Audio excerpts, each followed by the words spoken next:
বায়তুল মোকাররম মসজিদে আছি। এই যে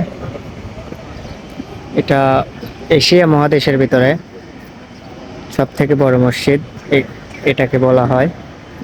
আর বাংলাদেশের এটা জাতীয় মসজিদ, খুব বড় এরিয়া।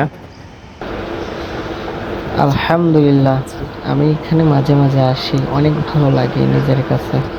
খুব সুন্দর পরিবেশ। এখানেও কিন্তু নামাজ পড়ে, যে ভিতরে বিশাল বড় এরিয়া।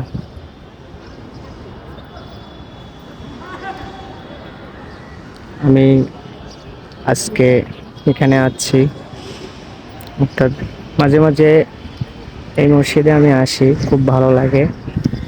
মসজিদটা আমার অনেক প্রিয়। আল্লাহু আকবার এখানে লেখা আছে।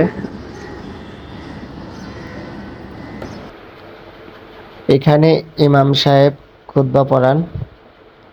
মসজিদের ভেতরের স্থান অনেক সুন্দর, যা শান্তি লাগে, আরাম। এসি আছে অনেক, গুণে শেষ করতে পারবেন না। Islamic foundation Milton.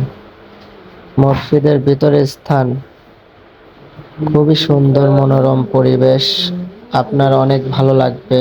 অবশ্যই আপনারা বায়তুল মোকাররম মসজিদে গিয়ে নামাজ পড়বেন, মনের মাঝে আলাদা একটা শান্তি লাগবে।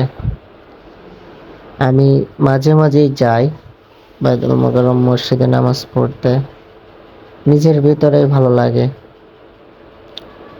এখানে নামাজ পড়লে নিজেকে মানে কি বলবো, অনেক ভালো লাগে, যা বলার বাহিরে।